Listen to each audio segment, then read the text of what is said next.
If you have kids, you may be hesitant to travel with them. There's so much to consider: individual needs and preferences, safety, costs, and so much more. Caroline and Craig Makepeace of YTravel blog and This is Raleigh can verify that all these considerations are important. And then they'll say, travel anyway. In this episode, we grilled Caroline with questions that helped us get to the bottom of why and how they traveled with their two daughters for 7 years instead of having them in school, and why they'd do it again.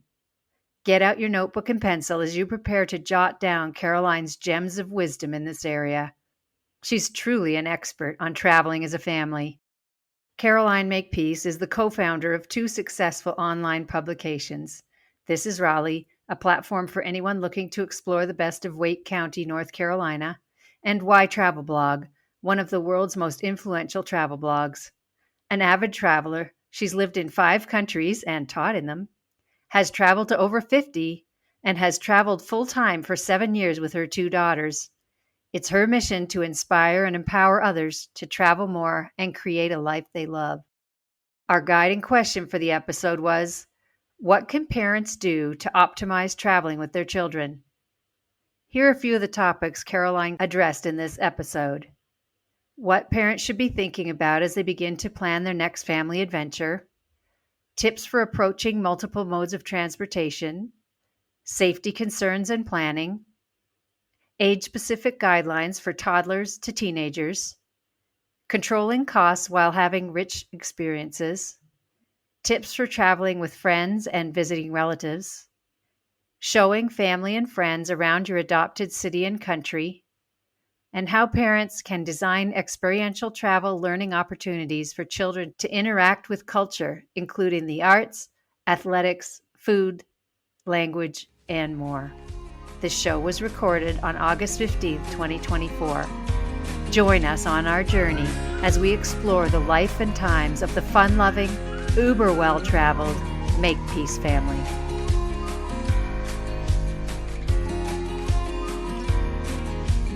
Hello, Caroline. It's so wonderful to connect. We've been working to get you on the show for a long, long time. And as you're a fellow Southerner in a couple ways, where in the world are you? Well, hi everyone. Thanks for having me. I am currently in Raleigh, North Carolina, but as you can hear, I'm from way further south than there, from Australia originally. Exactly. So it's always nice to get a double winner as a hmm Southerner to a couple different parts of the world. And so we were just talking off mic. Wherever you are is your home when you're a traveler, a nomad like us. But it sounds like you've put some roots down there in Raleigh. So before we roll into giving a going global story, could you share a little bit about your services that you're offering there in Raleigh? Yes, so here in Raleigh, I mean, we've had a travel blog since 2010, and when the pandemic hit, we needed to pivot a little. And so we started a local site called This is Raleigh. And basically, we just share stories and insights, information, insider tips, that kind of thing to help people living here reconnect to their city and love where they live. Because as you all know, as a traveler, the home is where your heart is. You're turning up in different places all the time. You understand the importance of perspective and being able to view a place with awe and wonder, those traveler eyes. I went home after traveling for 5 years and fell into quite a depression because that awe and wonder felt cut off from my life. And the way I overcome that was saying, well, how come I can't see where I live with those eyes? And so that's what we want to do is like show people, well, you're living here, you might as well love it. Put on your traveler's eyes, and this is how you can love it. So basically, that's what we do and why. Yes, and your travel blog for international folks like us is such a helpful site to Thank go you. to. Yeah, it's this is a show where we're going to speak about travel with children, and that's going to hmm be our focus in a few minutes. So Yes. let's jump to sharing a going global story. What do you have for us? Yes. So, well, I have lots. It was hard to choose just one, but what I wanted to talk about was adapting to the new teaching system in the US and accepting that I couldn't change it and I had to find a way to work with it. So I first moved over to the USA in 2004 on a cultural teaching exchange program. So I had the opportunity to help expose children in the US to other cultures, because there was the recognition there that many children, only 20% of Americans have passports, so many children wouldn't be exposed to that. And so previously to that experience, I had lived in 4 countries. I had taught in those countries, and I had traveled to over 40. So I really didn't think that culture shock would affect me here in the US, especially because the lifestyle is really quite similar to Australia. But it did hit me quite badly in terms of the American educational system. It was very different to what I was used to. It was kind of high pressure in terms of testing and the No Child Left Behind standards. And the majority of my students were falling way behind those standards. So I was responsible for bringing them up. So it was quite a shock to have all this pressure on me to learn this new way and then try and adapt to that. On top of that, part of my cultural teaching exchange program was to introduce the students to my culture. And so I was in this predicament. Well, how was I going to find the time to do that? And after finally I broke down in tears in my principal's office, who was really quite supportive, I then heard the voice of the director of our cultural teaching exchange program say, "It's not better or worse, it's just different. And you didn't come here to change the system. So remember why you're here and just do the best that you can." So once I let go of that frustration of not being able to fix things and make things the way I wanted them to be, that culture shock started to melt away, and I was able to adapt. And I did do the best that I could at up leveling my students to reach those standards, while at the same time I decided to create an Australian exhibition. And so the students in pairs researched an aspect of Australian life, and they created visual presentations to place in the exhibition. And then we invited the whole school to come and learn about Australia. And in that exhibition, we incorporated Australian food. They got to taste that. They got to play some Australian games, Australian music, and so forth. And it was extraordinary. And it was incredible to see these children who hadn't succeeded in much before. They were like the stars of the school, and you could see that they just felt so empowered. And it was really one of the best moments of my teaching exchange program, even teaching anywhere through my 15 years of experience. And then I was just so thrilled that many of my students ended up passing that very daunting end of grade test, and some of them had never done that before. So it was just a testament to show what you can do when you sort of let go of those expectations and frustrations that will come when you travel to a new country, but especially when you choose to live there. Well, it's wonderful. It sounds like you solved one problem with the other Yes. by leaning into, I'm meant to teach these kids about Australian culture and things. Then Yes. they rose to the occasion and did better on the test. So how awesome is that? I love that. Yes, it was really quite incredible. Yeah, good for you. Thank you. So we've come up with a guiding question because we're teachers too, Yeah. to kind of organize the interview around. And I'm going to Mhm. ask that and then ask some supporting questions. So the guiding question, because this is what really you do with the YTravel blog and website. Mhm. What can parents do to optimize traveling with their children? And I know we have a lot of listeners who have kids and are trying to travel with them and might have run into some frustrations from time to time. Yeah. So here we go. So the first sub question, your travel blog is loaded with tips and lessons learned for travel.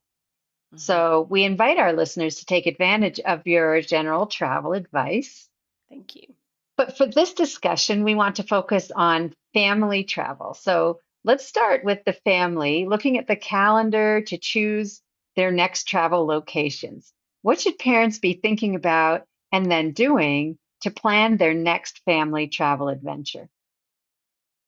I think it's really important to consider each member of the family.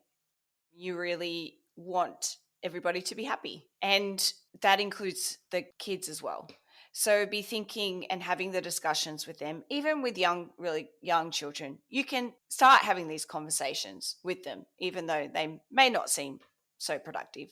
But it's just great to get them used to this idea that they have a say and that they can have some dreams too, even if it's just going to see, Mickey Mouse. I'm sure they're all dreaming of that. Even my teenage daughters are still dreaming of that. Um, but definitely have those discussions with them to find out what they may want to do and experience.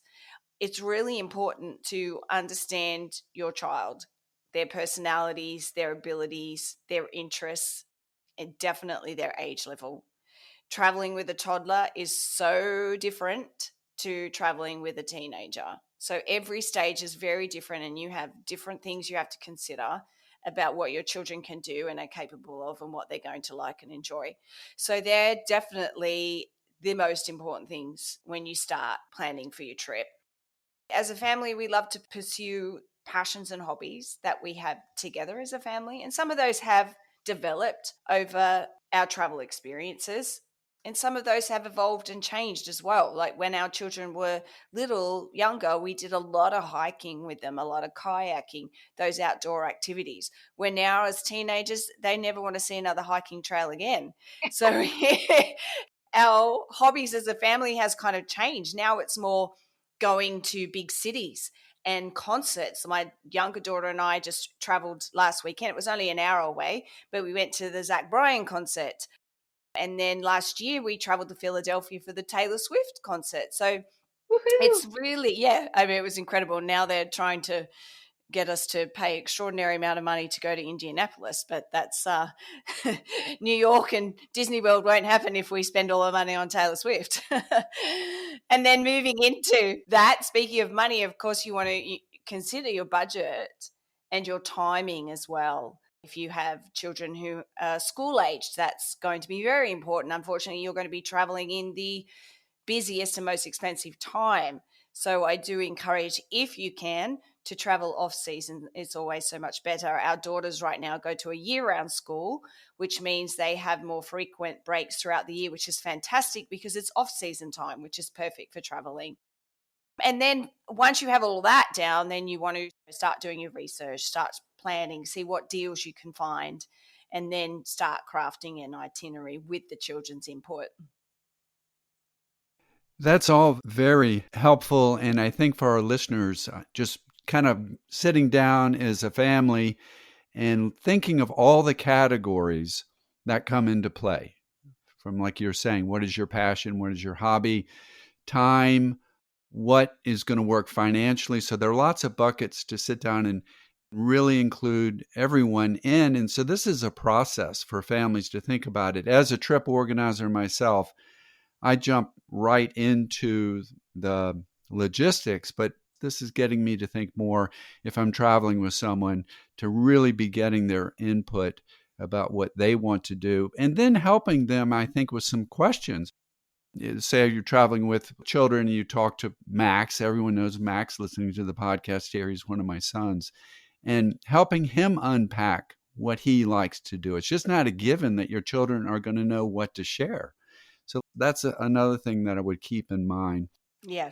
Yes. So one of the things I picked up from your site is there just certain things as a part of travel that maybe we take for granted, but we need to put on our glasses, our children glasses, and say, how will this affect my children? So my question gets into choosing transportation. Some of it, you have no choice. You've got to get on that plane. You're going to New Zealand from Raleigh, and it's going to be a flight. But there are also choices sometimes that you could take a train. You're going to be in cities taking taxis or Ubers or whatever, and maybe even boat trips. So what are some tips for choosing transportation?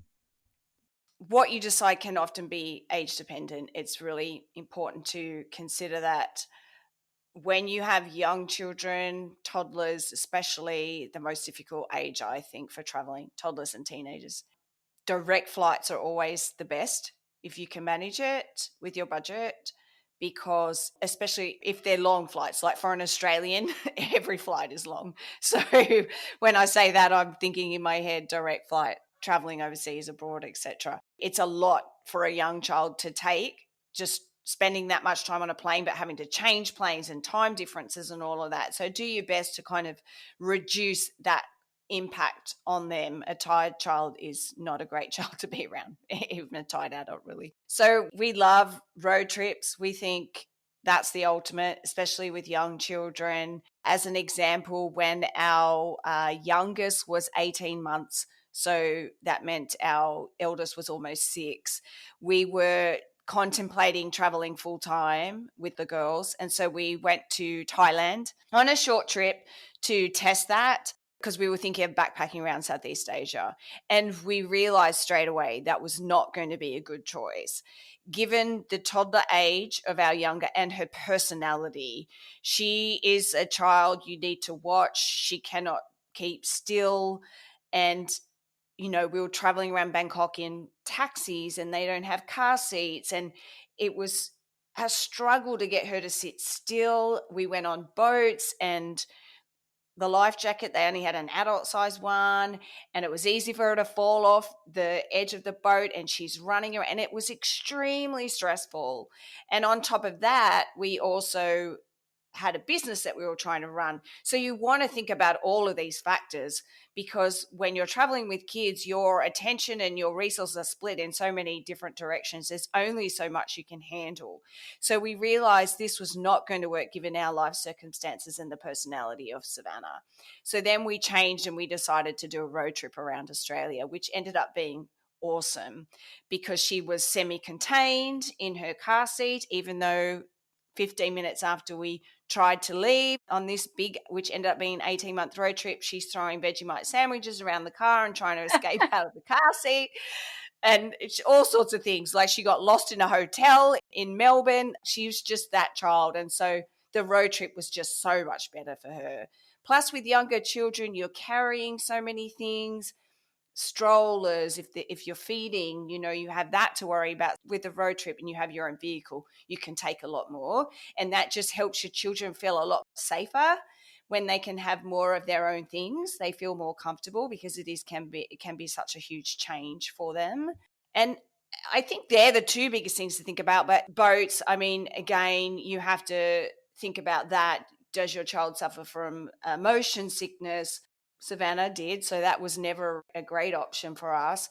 And trains, I think, are a fantastic way to get around, especially if you're traveling in Europe. It's a great way to get around. So again, you really want to consider the area, the destination that you're traveling to as well. What really works there? Trains work really well in Europe. Cars work really well in America and Australia. And then in Southeast Asia, you get the mixture of everything, really. Oh, and one other thing I do want to mention, walking. Walking is one of the best ways to explore a destination, and don't be afraid that your children might be too young. Just start them young and train them.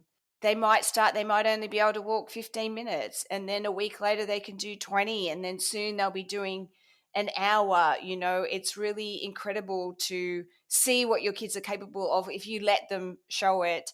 And we walk everywhere. When we were last year in Europe, we were walking like 20 miles a day. The same in Wow. London, and our children are older now, so they can do it. But they can do it because we've spent a lifetime with them walking around and exploring that way. When our children were younger, they had little mini scooters, and that was fantastic for us to get around cities or beach destinations, whatever, and we could walk and they would zip around on that scooter, and they had a blast. They didn't think there was anything wrong. They weren't complaining or anything like that. So I think things like that really are a great way to see a destination, great bonding, good for your health, and the kids really do enjoy it. And one thing I've noticed, every time we go on a hike, always, their entire life, they will complain before we do it. But I call it the nature effect. 15 minutes in, they're laughing, giggling, playing, and having a great time. Yes. All right. So sounds like walking is your number one choice. Yeah. What about safety concerns? What kind of things should parents keep in mind regarding safety? Yeah, I think it's probably no different to how you consider safety in your everyday life, really. You're just changing locations. So there are some other things to consider, but generally just stay tuned into what you normally do and continue to do that. But you really want to know the destination, the area that you're traveling to. What is the current political situation like? What is the crime there like? What about natural disasters? Do you have to consider things like that? So look into that. Don't panic about it, but just make informed decisions and be prepared. Again, know your children. Is it wise for you to go to a destination that may have some political unrest? Probably not, but that's for each person to decide. Have travel insurance, definitely. It's just a great way, not only financially, but they can offer some support on the ground. If you're in a destination and you have an emergency, they have a care team that you can reach out that can help you during that. So we never travel without it. Keep your children close to you. Just keep an eye on them. It's really important. You don't know where you are, who's around, and what might be happening there. Not just in terms of what other people might do, but like, for example, walking around Bangkok with my toddler. Keep a close eye on her because you've got motorbikes, bikes, everything zipping around and it's chaos. So that's important. Watch the heat. The heat, I think, is probably the biggest thing we've noticed through our years of travel that will just send our children into meltdown mode. So really be careful about that. Young children as well can be affected quite quickly by it. Make sure you obviously having a lot of water, taking breaks, all of that kind of stuff. If you have young children and you're feeding them via a bottle, you really want to be careful about sterilization. Our daughter got sick in Thailand because we weren't doing that as well as we should have. And obviously the food they're eating as well. With kids, you just want to stick to simplicity as much as possible so it doesn't upset them too much. I think they're probably the biggest tips that I would offer families who are considering traveling with their kids in regards to safety. Yeah. I really appreciate those. And it makes me think for our listeners, it's just the night before you get up. Let's say you're in Vietnam, you're in Saigon, and you're going out the next day, and you just mentally run through what the day is going to look like. For example, let's say it's your first day and you were comparing to Bangkok. Well, in Bangkok, I find the traffic and the motorbikes more under control because in Saigon, the motorbikes often are on the sidewalk and they're going in both directions, right? Yes. So I basically live in Bangkok now, but when I'm in Saigon or Hanoi, I have to get my brain working to look both ways. And when I'm on the sidewalk, same thing. So I think that's a good procedure for our listeners. Just the night before, run through a safety check. And as you just pointed out, when it comes to food, to say, we're excited about street food in Bangkok, but go, you know what? That's not going to work for our kids. Mm-hmm. They don't have the microbiome yet in their gut to be able to handle all the interesting things that could be in that food. So you have to keep it very simple. And, in so much of Southeast Asia, you run into 7-Eleven and get rice dishes, very basic foods for your kids. So Yep. there's a tip from Dave Yep. as a traveler. All right. You've kind of gone over a lot of age-specific guidelines, but let's break it down a little bit more if there's anything else you'd like to share. And let's go from toddler, let's say, to preteen to teen, because I'm really interested in the teens, and I suspect our listeners are too. So Yep. just some guidelines. Sure. I find babies are really easy to travel with if mum and dad are feeling okay. We were traveling with our Savannah when she was 8 weeks old in New Zealand, and she loved it because she was in a carrier and just slept on my chest the entire day. I was breastfeeding, so that's really easy. I just think really great to travel with babies if parents are feeling up to it. That could be the thing because it is an exhausting time of your life. I find toddlers is the most challenging time to travel because they're just finding their legs, they're finding a little bit of independence and personality, and you're just running the entire time. And as I mentioned with our trip to Thailand with Savannah, it was very, very stressful. So really consider that age, maybe not traveling during that age, or if you are doing that simple travel like road trips and in easier destinations, definitely. Go slow when you have toddlers and younger school-aged children. Definitely don't want to be hitting 5 countries in 2 weeks like you can do in Europe. You definitely want to take it slow. And you as a parent really want to give up the idea of having pedantic routines. It's not going to work. Just be flexible to go with the flow. It's okay if they sleep in their stroller, even if they sleep under the table at a restaurant. Kids are really adaptable. The problem is the parents get so flustered about having to stick to these routines, which I do understand. But if you're going to be trouble, you need to give that up. Even adults without kids need to give up that sticking to a routine and clinging to it. I think school aged, say from about 6 to 12, I think that's the best age to travel. They're very enthusiastic. They're interested in life around them. They're starting to discover new passions and hobbies, and they're starting to see how they can connect to those and experience them in the real world. And they're fun and easy to be around. And that's a great opportunity to make your travels very educational, because there's no better education than life experience and learning from their environment. So then teenagers, definitely after toddlers, the most difficult time for travel. I mean, it's great in some aspects because they're really independent. My eldest daughter and I are going to New York next month, and she's planning it all, and it's following her passion for Broadway. And so there's that side of things, which is fantastic. And so you get to have these really great, rich experiences with them. I love traveling with them for those reasons. You know, we did Europe last year, and we were cooking classes in Italy and taking boat trips in Cinque Terre that my eldest organized, and just seeing them connect to those things they wanted to do and planned is just really great. They have a much deeper understanding of it. But it is this period in their life when they're sick of you and they just want to be around their friends. So they're very anti-travel. And you're like, what do you mean you don't want to go to Europe? What is wrong with you? And that's just such a hard thing to adjust to, and to see the huge change in them. As I mentioned, our children no longer want to go hiking or kayaking. And that was something we really loved doing together as a family. And it's not that way anymore. So you have to understand this is just a different period of their life, and you have to roll with them and follow what it is that they want to do. So you're probably going to drop the long-term travel when it comes to the teenage years. You're going to be taking more short trips.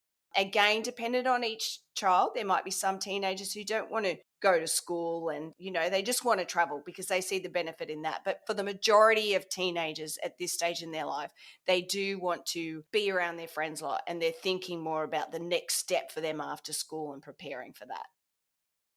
Yeah, we went to Europe when I was in sixth grade, so I was still in that sort of 6 to 12, malleable stage. My parents had to bribe my older sister to go by having a Deep dives. friend come along.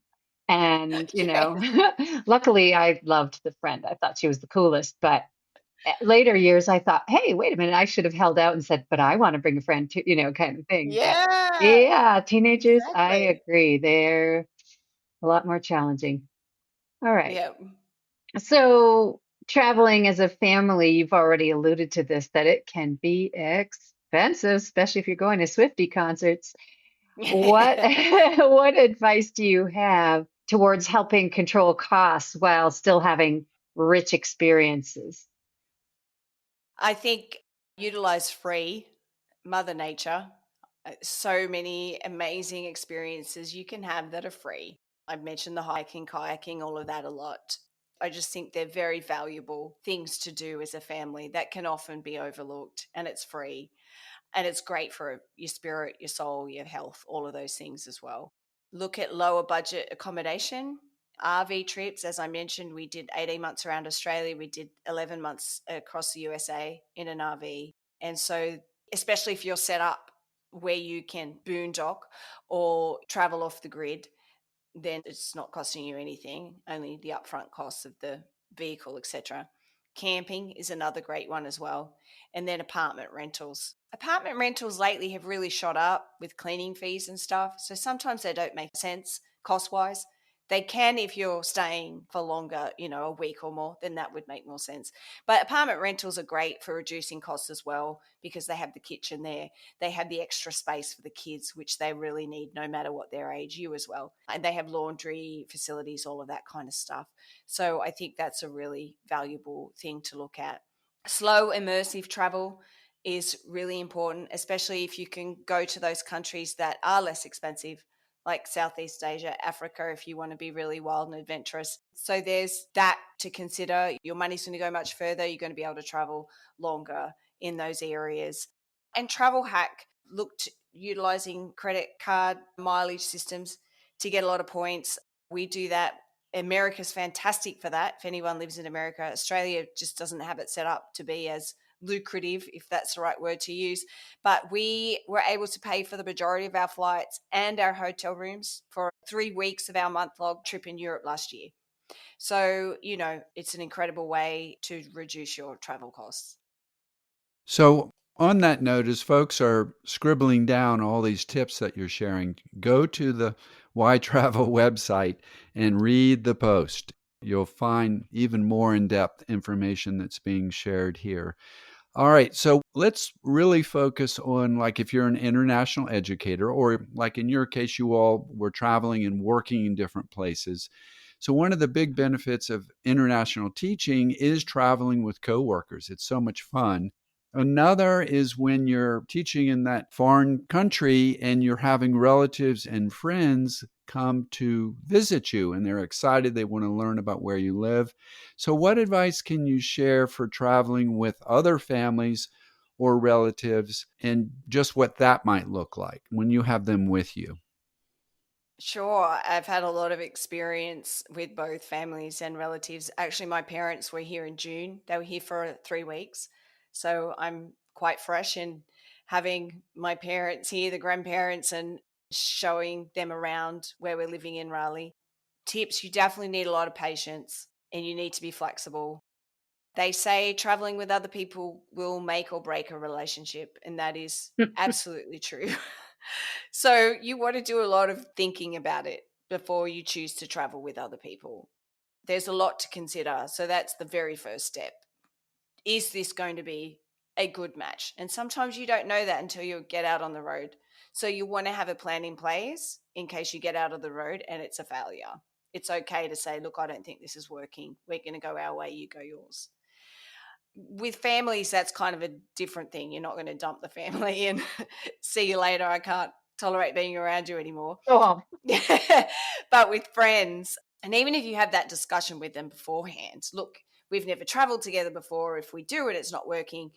Let's just agree that it's okay to respectfully go our own way. And I think having those planning discussions with friends and stuff as to what do you want out of this experience? What are you hoping to see and do? And so plan together so that you're meeting those needs. And if some person's a museum freak and the other one's a nature person, then it's okay. We'll say, will you go do the museums today? And I'm going to go for a hike and we'll meet back later. So I think communication, flexibility, patience, they're the three, and right selection before you even go. And I think having my parents, my dad is 82, my mum's 75. So traveling with them on this recent trip was a bit like traveling with toddlers.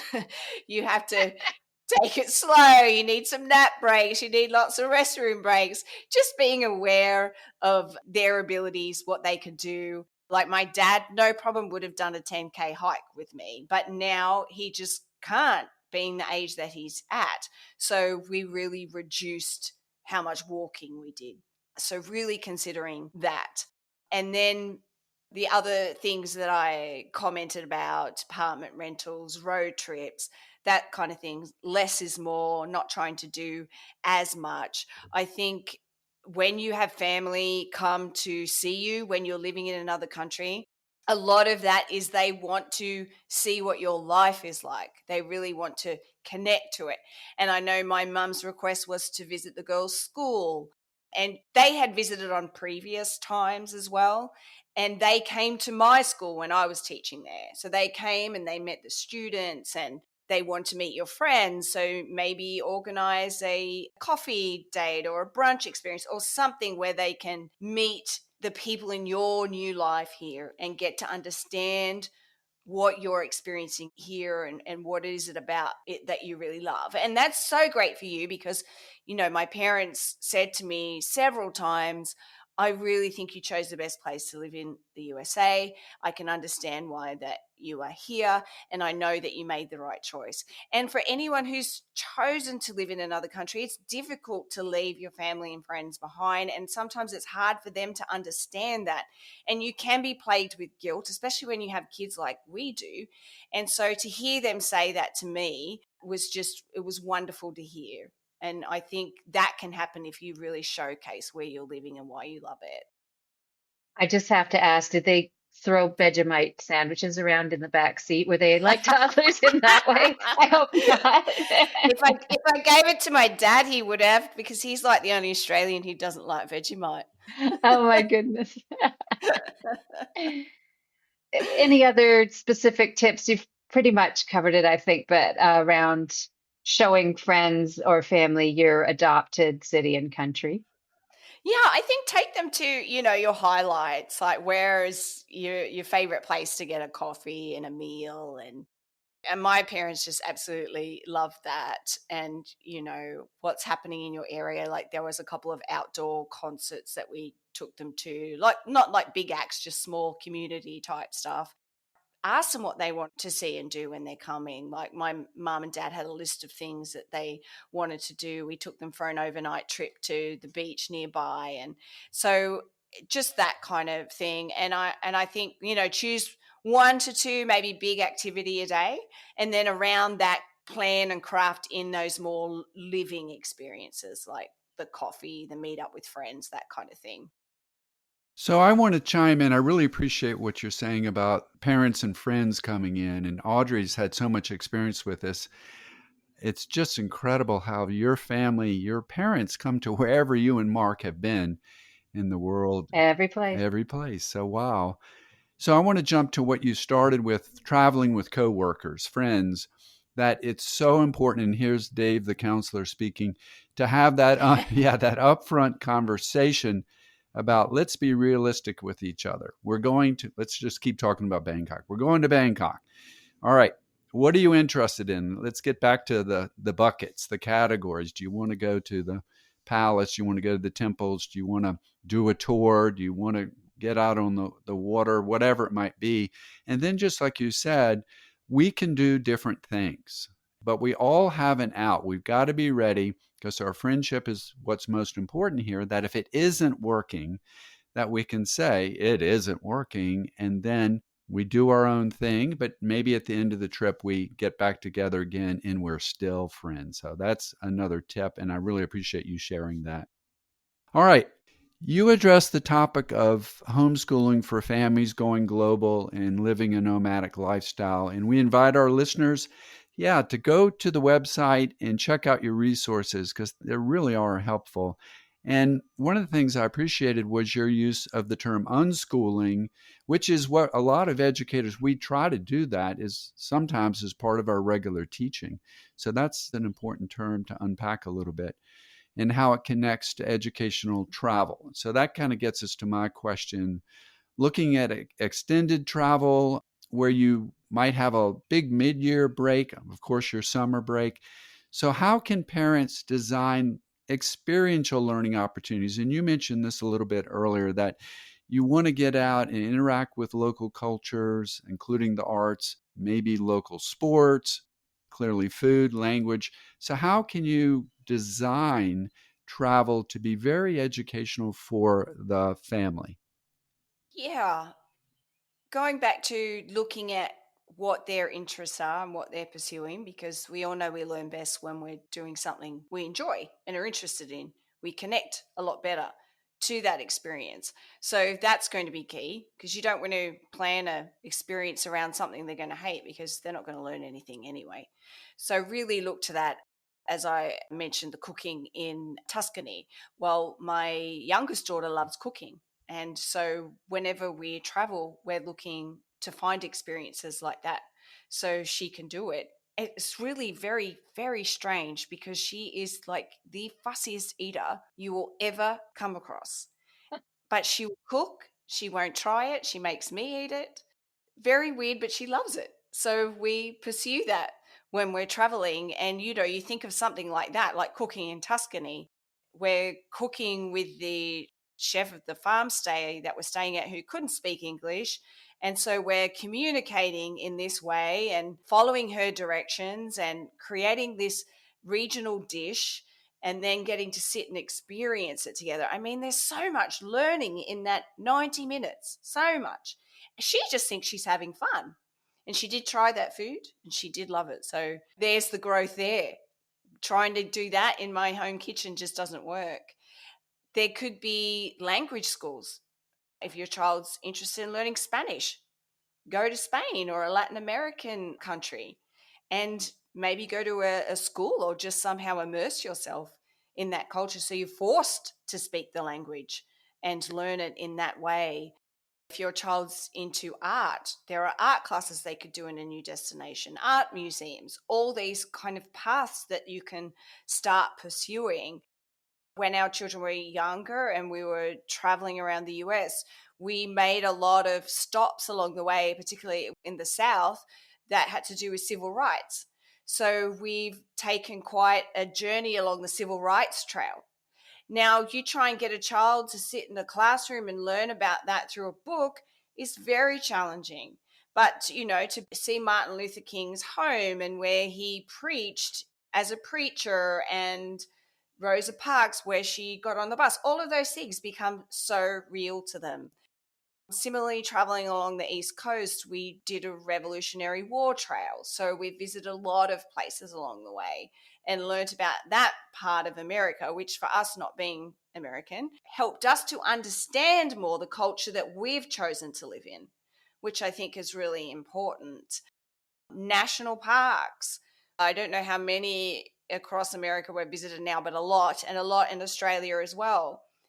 Real life learning, to go to a desert and then go to the tundra, the Great Barrier Reef. They're there enjoying themselves, but at the same time learning about different ecosystems and habitats and why it's so important that we work to protect them. Festivals, as I mentioned, we love going to concerts. We also love going to festivals. We went to Mardi Gras when our kids were quite young. I mean, what Brave. a way to learn about New Orleans culture, that was, and so many people said, oh, you shouldn't take kids to Mardi Gras. Well, kids live in New Orleans. They experience Mardi Gras every year. And you're not going to take them to Bourbon Street, but there are areas in the city you can take them so they can experience this wonderful celebration and just say, wow, look at how people in this place celebrate something. And then they grow up, which I think is the most important lesson school doesn't really teach you, is understanding that differences are there to be celebrated, not to be feared. And that is the greatest education that comes from travel with your kids, especially. Fabulous. So just to add on to that, when you were designing these, did you choose a certain kind of curriculum or did you just make it all up yourselves from scratch? Yeah, no curriculum. It was just learning from the experience, which was a challenge for me because I was a teacher. So I came from this idea and expectation that children needed to have formal lessons and learn, especially when it came to reading and writing. And so I had to unlearn everything. And slowly I was able to see, oh, hang on a minute, my children don't need me to teach them. My youngest daughter pretty much taught herself to read and to do math. And Cool. when you see that, you go, how did you do that? Then you start to realize the power of people, what we're capable of learning and doing when we just kind of get out of the way and let people connect to what they're interested in, engage with real life. It was quite incredible to see them in that unschooling world. And they went to school and they're thriving now. It hasn't affected them.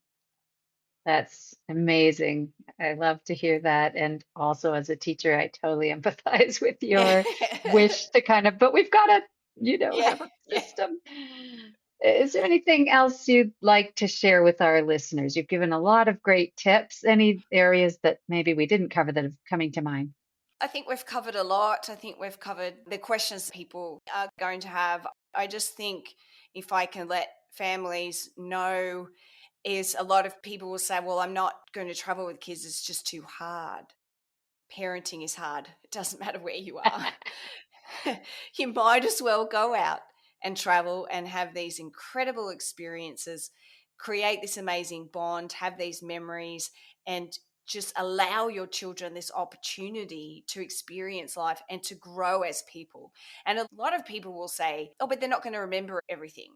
Well, there's a lot we don't remember at all from when we were young, but that doesn't mean it hasn't impacted us and hasn't contributed to our growth, either positively or negatively, hopefully positively. But I think travel is one of those things that's not going to negatively affect a child. They're going to learn so much more about themselves at a faster rate. They are going to learn to be independent, responsible, how to make decisions, all of these life skills that are essential for them to know as they're adults. And I know we're in this challenging teenager time now where I'm often faced with the thought, oh my God, did we do everything wrong? No, it's the teenage years. This is a time of angst when they're meant to fall apart and not understand everything. And the thing that kind of holds me through it is I know that when they get out of this period and are into adulthood, they're going to be okay because of what the travel has taught them. It's given them so much confidence to really understand who they are and what it is that they like and enjoy, and to lean into that more. And I just think there's no other better way to do it than getting out there and traveling and being thrown into life. Yes, and I'll just add that our topic has been travel, but it's also parenting. And this is such sage advice, and I'm a broken record on it. But one of the big movements around the world, it sounds so ridiculous, is to give our children more time to play. We Yes. mean play, we mean put the devices away. And you have really focused here on experiences and life skills and learning. And as parents, we can throw our, like you're saying, throw our hands up in the air and say, we can't do these things. But guess what? You signed on to be a parent, and our children deserve as much of these life experiences, especially in a world if there's too much technology in it. So, as a way to compensate, get out there and travel, whether it be on a weekend trip to a festival, whether it be for a week to someplace where they're sharing their input, or it's long-term travel like you and your husband have done. So thank you for sharing all the parenting tips as well. I was going to say that your children are set up well for life. They've got a lot of those marketable soft skills that companies are looking for. They've got this rich background and experience. And like you said, they've got the confidence. And I was also imagining that they've also probably learned patience and flexibility because of Mhm. all the things that can go wrong with traveling. And that's going to just be infused into their nature and their personalities. So nicely done. I'm very impressed. Thank you. Well, they're global citizens, and Yeah. Audrey and I talk about our children and the soft skills, the life skills they've learned, and that they are so adaptable and they're problem solvers because they've learned from life. You're going to learn in school, of course, but it's more those experiences where I think our children learn the most. So thank you for that. Yeah. And how can our listeners follow your work? Sure. You can head to YTravel blog. That's the letter Y, ytravelblog.com. And then we are on social media. We're on all the platforms, and it's the same YTravel blog, the letter Y.